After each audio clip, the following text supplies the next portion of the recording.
Il presidente della LND di Agrigento, Angelo Caramanno, fa il punto sulla stagione in corso nei vari campionati provinciali, soffermandosi su alcuni problemi di carattere comportamentale da parte dei calciatori nei confronti delle terne arbitrali e sulla violenza dilagante anche nei tornei giovanili, prospettive future ed un breve bilancio sulla stagione arrivata al Giro di Boa. Ascoltiamolo. Presidente della FIGC della delegazione agrigentina Angelo Caramanno. Allora, oramai l'anno sta per terminare, vediamo di fare un po' il consuntivo di questa stagione che sta per concludersi, diciamo è corrispondente al 2023, e quali sono le previsioni per il nuovo.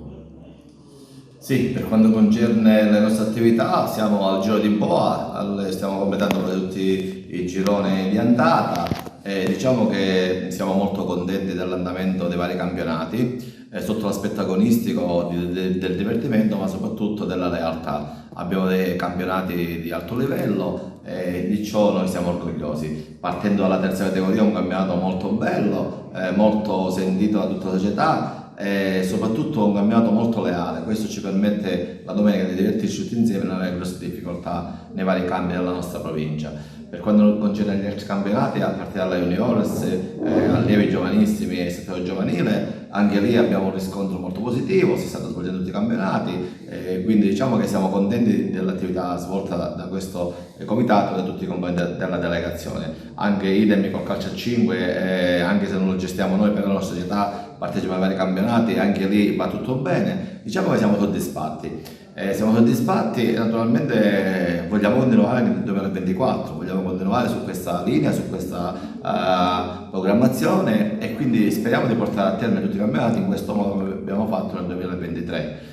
Quindi oggi è una giornata importante perché ci siamo riuniti tutti, perché questa è una delegazione ma soprattutto una famiglia di persone che si rispettano e si stimano, e quindi stare insieme, augurarsi buone feste insieme al presidente Morgana, che non voleva essere presente oggi a questo appuntamento, è stato un motivo di orgoglio e di punto di riferimento per noi a livello regionale e chi ci sostiene sempre a livello provinciale.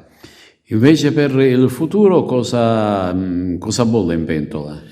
Per il futuro, come dicevo prima, noi vogliamo continuare su questa scia che abbiamo fatto nel 2023. Noi facciamo tante attività oltre ai campionati, facciamo pure partecipare a delle iniziative che ci portano a migliorare il calcio nella nostra provincia, tipo riunioni con le varie con le associazioni per quanto concerne contro la violenza. Abbiamo istituito un nucleo antiviolenza che si riunisce ogni 2 mesi e serve a prevenire e a programmare le attività di violenza che potrebbero verificarsi durante il periodo delle varie gare, e ciò ci permette, con la nostra presenza, con la nostra iniziativa di attività, di ridurre al massimo gli atti di violenza nei vari campi. Fino adesso ci è andata bene, speriamo di continuare così in modo tale da arrivare a zero. Questo è il nostro obiettivo principale, che non ci sia mai violenza nelle varie attività che noi facciamo a livello agonistico e anche nel settore giovanile.